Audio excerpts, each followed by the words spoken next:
ان کے محلوں میں کوئی رہنے بھی تیار نہیں ہے. اکڑ کے مت چلنا زمین پر, تکبر کی چال مت چلنا. یہ ساری نصیحتیں لقمان علیہ السلام نے اپنے بیٹے سے فرمائی.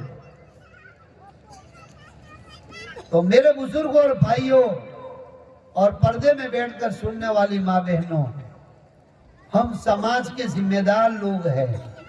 ہر گھر کا آدمی اور ہر گھر کی بڑی عورت یہ اپنے گھر والوں کی ذمہ دار ہے. ہر ایک کی نمازوں کی فکر کی جائے. آگے رمضان المبارک کا مہینہ آ رہا ہے. ہمارے آقا مدنی صلی اللہ علیہ وسلم نے 29ویں تاریخ کو شعبان کی بہت اہتمام کے ساتھ لوگوں کو جمع کر کے یہ فرمایا, اے لوگوں, تمہارے اوپر ایک بہت بڑا مہینہ آ رہا ہے, بہت برکت والا مہینہ آ رہا ہے. اس مہینے میں اللہ نے تمہارے اوپر روزوں کو فرض کیا ہے اور راتوں کو تراویح کی عبادت کو ثواب کی چیز بتایا ہے.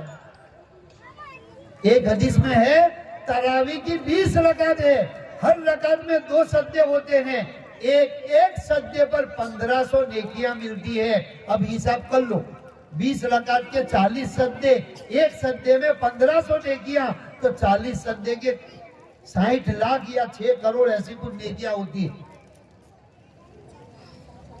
تراویح کو ثواب کی چیز بتائی اور فرمایا اس مہینے میں ایک رات ایسی مبارک آتی ہے کہ اس مبارک رات جس کو ہم شب قدر سے یاد کرتے ہیں, آخری عشرے میں آتی ہے, تاک راتوں میں آتی ہے, 21, 23, 25, 27, 29 کا اگر کسی کو تھوڑی دیر بھی اس رات میں عبادت کا موقع مل گیا, 1000 مہینوں کی مقبول عبادت کا ثواب ملے گا. 1000 مہینوں کی مقبول عبادت کا ثواب ملے گا. اور سرکار مدینہ صلی اللہ علیہ وسلم نے فرمایا 3 قسم کے لوگوں کی دعائیں اللہ رد نہیں کرتے, واپس نہیں کرتے. ایک مظلوم کی دعا اللہ رد نہیں کرتے, اس کی ضرور قبول کرتے ہیں اور مدد کرتے ہیں. اور ایک روزے داروں کی افطاری سے پہلے کی دعا اللہ ضرور قبول کرتے ہیں, ان کی دعائیں رد نہیں کرتے. اور ایک انصاف کرنے والے بادشاہ, اور چوتھے وہ ماں باپ کی دعائیں جو اپنے اولاد کے لیے ماں باپ دعا کرتے ہیں, وہ بھی رد نہیں کرتے, اللہ قبول کرتے ہیں. تو میرے بزرگوں اور بھائیوں اور میری بہنوں, یہ اللہ تعالیٰ نے آپ کو جو بچے دیے ہیں, اولاد دی ہے, اس کی قدر کرو اور بچپن ہی سے ان کی تربیت کرو. میں دعا دیتا ہوں انشاءاللہ یہ تمہاری قدسی میں اور اس سوسائٹی میں اور اس بستی میں ایک دن آئے گا, تمہارے ہر گھر میں بچہ حافظ قرآن ہوگا. کہو انشاءاللہ. آپ لوگ نیت کرو کہ ہمارے ہر گھر میں ایک بچے کو ہم ضرور حافظ اور عالم بنائیں گے انشاءاللہ. یہ دین کا علم اور یہ حافظ قرآن معمولی دولت نہیں ہے. ارے حافظ قرآن کو بھی اتنا بڑے فضیلت بتائی ہے, اور حافظ قرآن پر پیسہ خرچ کرنے والوں کو بھی اتنا بڑا مقام دیا ہے اللہ نے. یہاں تک کہ حدیثوں میں آتا ہے, فضائل قرآن میں حضرت شیخ نے لکھا ہے کہ جب کوئی ماں باپ اپنا بچہ بولتا سیکھے, 4 سال کا, 3 سال کا, 4 سال کا, اور جب وہ مدرسے میں جا کر بیٹھے, ابھی قرآن نہیں پڑھا, الف با تاسا بھی نہیں پڑھا, خالی بسم اللہ الرحمن الرحیم اتنا پڑھ لیا, اللہ تعالیٰ اس بچے کے ماں باپ کے پچھلے تمام گناہوں کی مغفرت کر دیتا. بھائی بیٹھو, دیکھو اب میں ختم کر رہا ہوں اپنی بات کو, اٹھنے کی فضا مت بناؤ, اب بس ختم کر رہا ہوں, کیونکہ مجھے بھی تو بڑودہ جانا ہے, 4 گھنٹے کا راستہ ہے, آپ کو تو یہاں ہی گھر پہ جانا ہے. قرآن کے اوپر محنت کرتے ہیں جو حافظ بنتے ہیں, بناتے ہیں, اور جو حافظ بننے میں خرچ کرتے ہیں بنانے میں, ان کا میں آپ کو 3 قصے سنا رہا ہوں. ایک تو حافظ قرآن کا کیا مقام ہے. امام ورش رحمت اللہ علیہ تجوید کے بہت بڑے امام تھے. تقریباً 4تھی صدی میں یا 5ویں صدی میں یہ پیدا ہوئے تھے, ہجری سن 500 کے اندر. ابھی 1446 چل رہا ہے. 500 ہجری کے اندر یہ پیدا ہوئے تھے اور قرآن کے حافظ بنے، قاری بنے اور بہت بڑے تجوید کے قاری کے امام بنے۔ ان کا انتقال ہو گیا، ان کو دفن کر دیا مصر میں، مصر کے تھے وہ، مصر ایجپٹ کے۔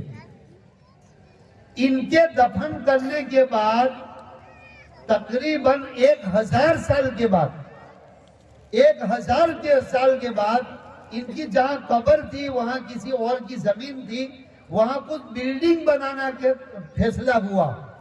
تو بلڈنگ کے لیے جو پائے کھودتے نا، بنیادیں جو کھودتے ہیں، تو بنیادیں جب کھودی تو ان کی ناش نکلی 1000 سال کے بعد، 1000 سال پہلے ان کو دفن کیا تھا، کہ ان کی ناش مبارک بالکل تازہ تھی، کفن بھی میلا نہیں ہوا تھا۔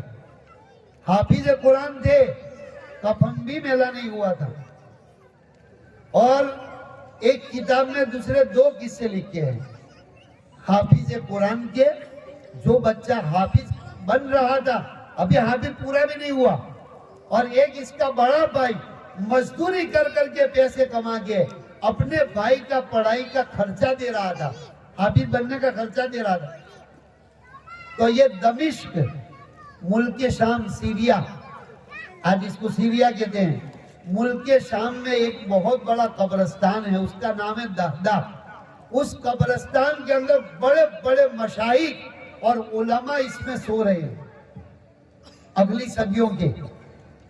تو اس میں ایک گورکن تھا، قبر کھودنے والا، اس کا کام ہی یہ تھا کہ بھئی میتیں آتی تھی تو قبر کھودتے تھے، وہی زمین قبر میں اتارتا تھا میتوں کو۔ تو ایک مرتبہ ایسا ہی بیٹھا تھا قبرستان میں، ایک عورت آئی اور اس نے بھائی کوئی قبر تیار ہے؟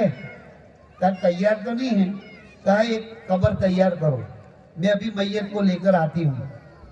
تو وہ عورت ایک نوجوان نابالغ بچے کو لے کر آئی اور اس کے ساتھ کچھ 8-10 مختصر مجمع تھا، 8-10 آدمیوں کا کندھا دے کر وہ جنازے کو لے کر آئے، عورت بھی ساتھ ساتھ میں آئی۔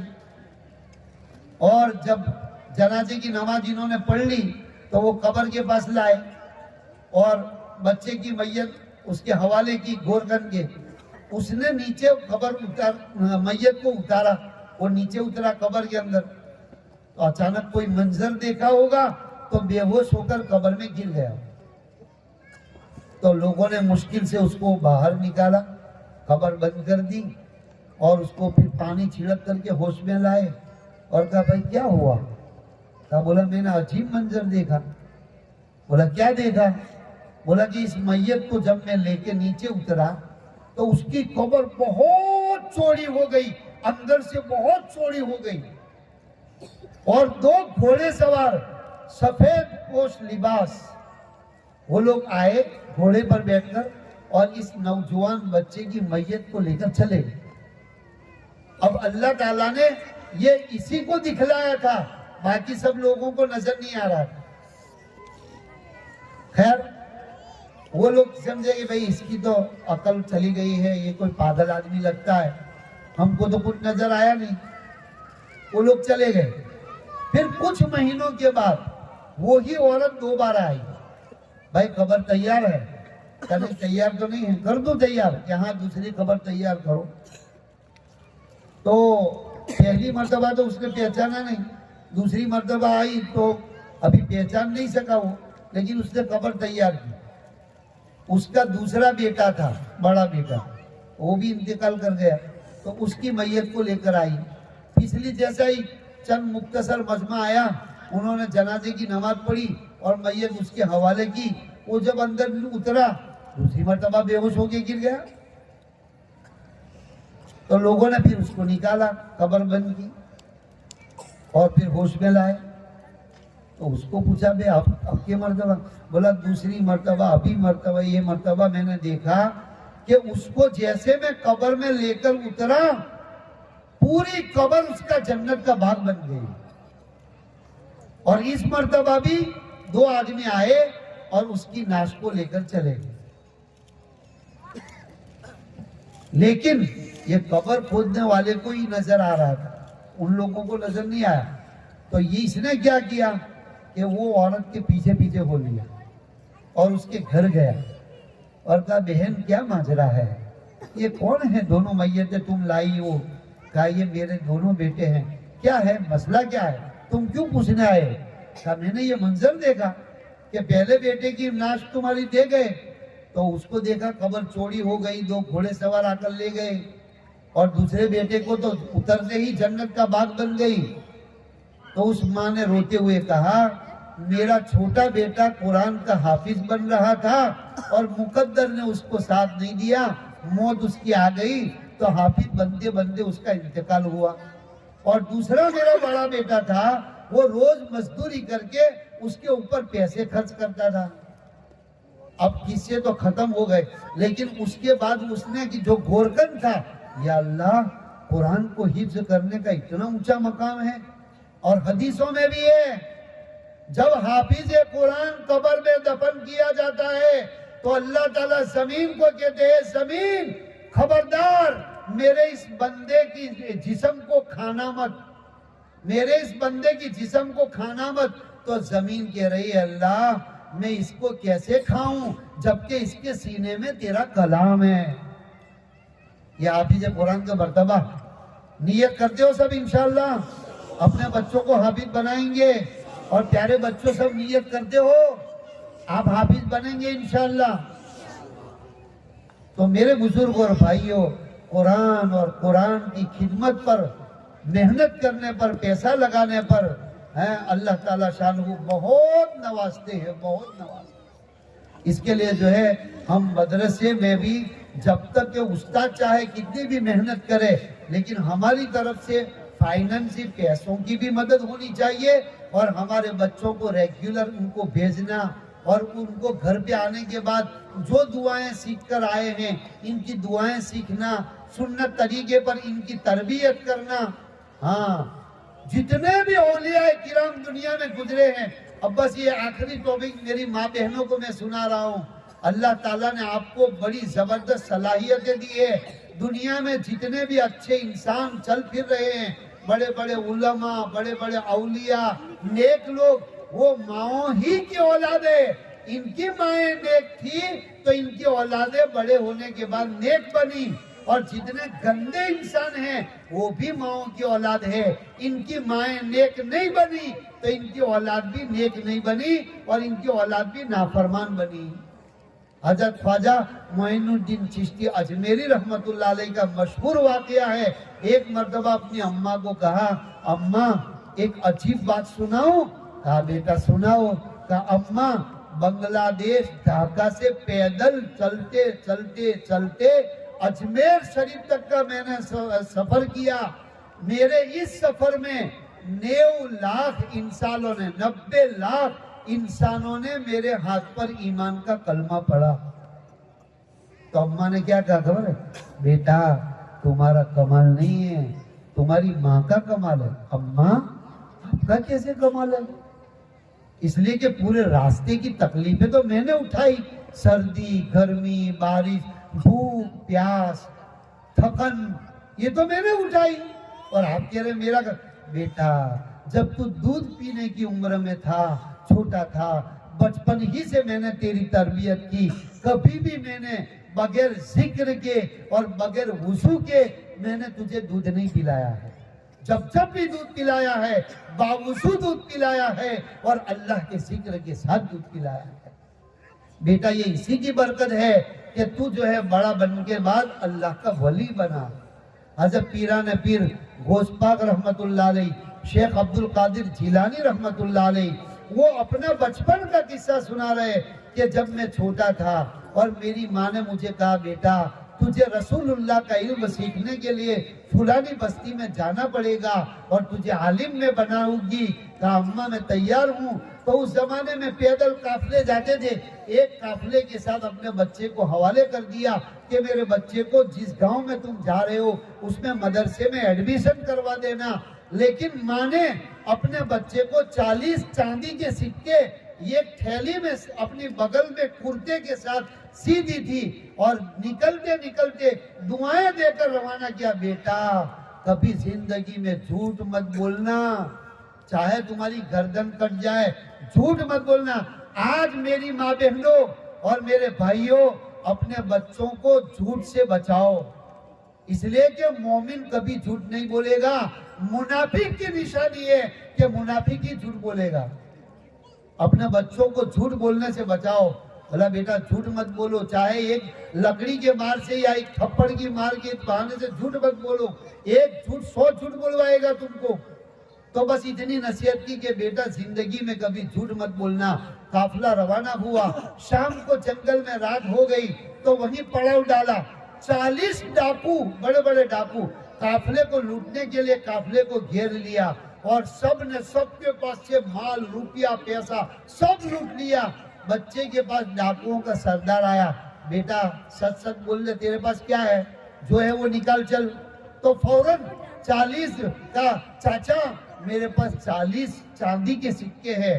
کہا جھوٹ مت بول، کہا نہیں جھوٹ نہیں بولوں گا، اور پھر نکال کر کے وہ ان کے حوالے کر دی۔ وہ ڈاکو کی آنکھوں میں آنسو آ گئے، بیٹا تیرے کون سے استاد ہے، تیرے استاد نے تجھے بہت اچھا سکھایا۔ کہا چاچا ابھی تو استاد کے پاس میں جا رہا ہوں، میری استاد میری ماں ہے، میری ماں نے چلتے چلتے مجھے سکھایا تھا، بیٹا کبھی جھوٹ مت بولنا چاہے تمہاری جان چلی جائے۔ اللہ اکبر۔ وہ ڈاکوؤں کا سردار نے 40 ڈاکوؤں کو بلایا، کہا سب کو مال واپس کر دو۔ سب کا مال واپس کیا، اور اس بچے کے ہاتھ پہ بیعت کی کہ ہم جو ہے آج سے کبھی ڈاکہ نہیں ڈالیں گے، اور افسوس کرنے لگے کاش ہماری مائیں بھی اس بچے کی ماں کی طرح ہوتی تو آج ہم ڈاکو نہیں بنتے، ہم نیک بنتے۔ یہ وہی بچہ ہے جن کو ہم شیخ عبد القادر جیلانی اور پیران پیر اور غوث الاعظم رحمت اللہ علیہ سے یاد کرتے ہیں۔ یہ ماؤں کی تربیت کا نتیجہ ہے۔ تمام اولیاء کرام یہ کہتے ہیں ہم کو ولایت کا مقام ملا ہے ہماری ماؤں کی تربیت کی وجہ سے۔ حضرت خواجہ قطب الدین بختیار کاکی رحمت اللہ علیہ، ان کے بارے میں بھی سنا کہ حضرت بختیار کاکی رحمت اللہ فرماتے ہیں جب میں چھوٹا تھا، مدرسے سے اسکول سے آتا تھا، اماں مجھے بھوک لگی ہے کھانا دے دو۔ میری اماں کہتی تھی بیٹا مجھ سے کیوں مانگتے ہو، اللہ سے مانگو۔ بولا میں تو نابالغ ناسمجھ بچہ تھا، اماں اللہ سے کیسے مانگوں؟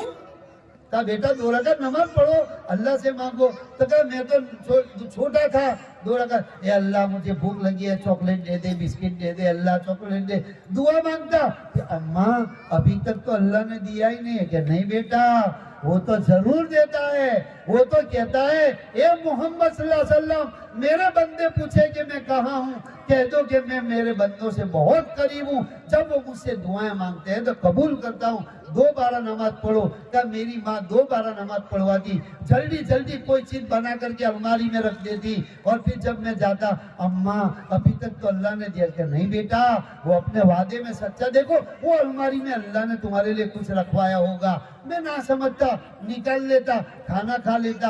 اب پھر میں مدرسے سے روز آتا، اماں سے کچھ نہیں مانگتا، 2 رکعت نماز پڑھ کے اللہ سے مانگتا، اللہ مجھے بھوک لگی ہے کھانا دے، الماری میں دیکھتا کھانا مل جاتا۔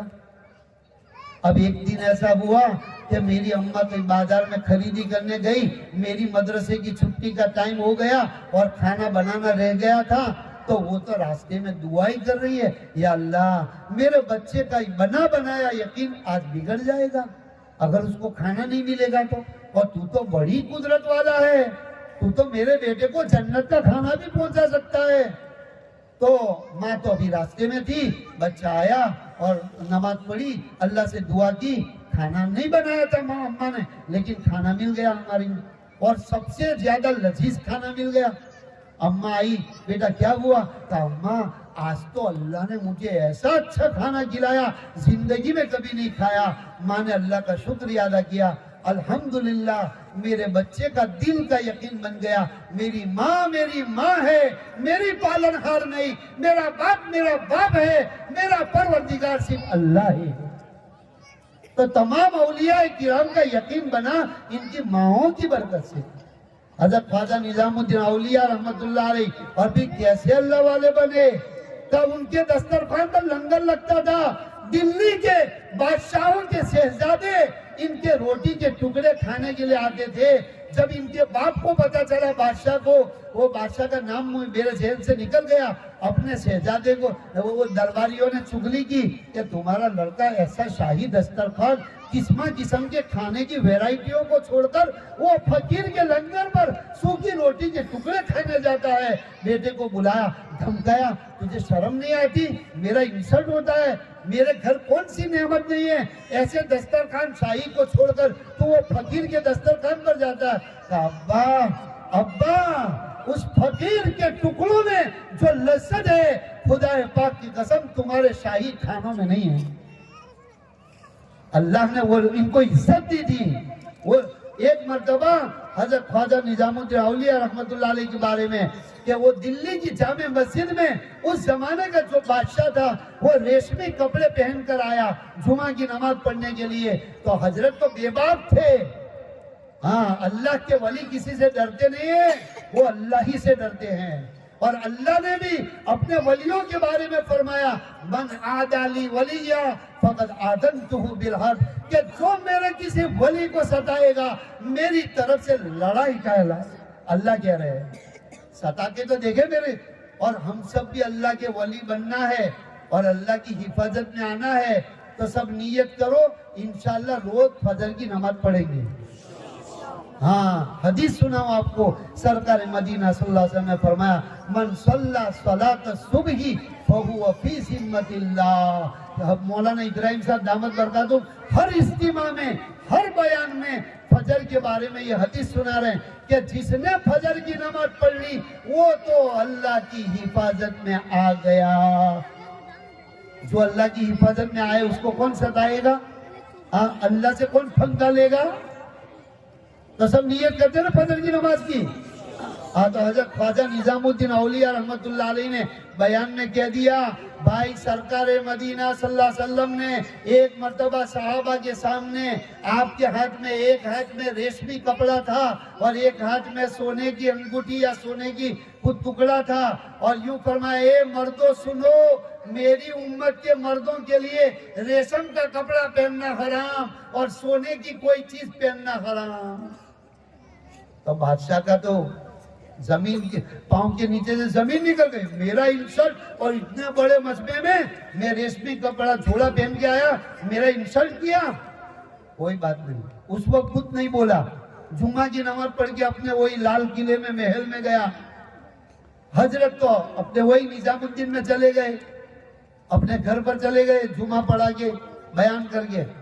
اب یہاں پر اس نے بلایا سپاہیوں کو، وزیروں کو، جو بھی، بولا یہ فقیر میری توہین کی، اس نے مجھے سمجھانا تھا تو الگ سے سمجھا دینا تھا۔ بولا سپاہیوں کو تیار کرو اور ان کو باندھ کر کے لے آؤ میرے سامنے، نظام الدین اولیاء کو، فقیر کو باندھ کے لے آؤ۔ تو ان کا شہزادہ ان کا مرید تھا، وہ دوڑتا ہوا گیا، بولا حضرت میرے ابا نے سپاہیوں کو بھیجا ہے، روانہ کر رہے ہیں، میں تو آپ کی محبت میں آیا ہوں، آپ یہاں دلی چھوڑ دو اور جلدی سے آپ کہیں چھپ جاؤ۔ کا نادان، تیرے باپ کے ساتھ اگر سپاہی ہے، میرے ساتھ میرا اللہ ہے۔ کہ لاؤ لوٹا، پانی کا لوٹا لاؤ، میرا بیسواک لاؤ۔ بیسواک کو لوٹا لیا، لڑکا پھر شہزادہ ادھر بھاگا، ابا جلدی سے معافی مانگ لو، خیر نہیں ہے، تمہاری قیامت تک آنے والی نسلیں برباد ہو جائے گی، وہ اللہ کے ولی ہے، ہاتھ اٹھا لیں گے تو ہم سب برباد ہو جائیں گے۔ ابا کے اندر بھی روب پڑ گیا، فوراً بادشاہ نے سواری تیار کر کے خواجہ نظام الدین اولیاء رحمت اللہ علیہ کے قدموں میں پڑ گیا، حضرت مجھے معاف کر دینا، میں نے آپ کے مقام کو نہیں پہچانا۔ ہم ایسے ولیوں کو ماننے والے، ایسے امام الانبیاء کو ماننے والے ہیں، لیکن خالی ماننا اور ان کی نہیں ماننا، اللہ کو مانے اور اللہ کی نہیں مانے تو، نبی کو مانے اور نبی کی نہیں مانے تو، یہ تو ہمارا دعویٰ جھوٹا ہے۔ سب نیت کرو اللہ کو مانیں گے اور اللہ کی مانیں گے بھی انشاءاللہ، ہمارے آقا کو مانیں گے، ہمارے نبی صلی اللہ علیہ وسلم سے محبت بھی کریں گے اور آپ کی ہر بات بھی مانیں گے. کہو انشاءاللہ. تمام اولیاء کرام کو مانیں گے اور ان کی نصیحتوں کو بھی مانیں گے. کہو انشاءاللہ. اللہ تعالی ہمیں ان تمام باتوں پر عمل کرنے کی توفیق عطا فرمائے. وآخر دعوانا ان الحمدللہ رب العالمین.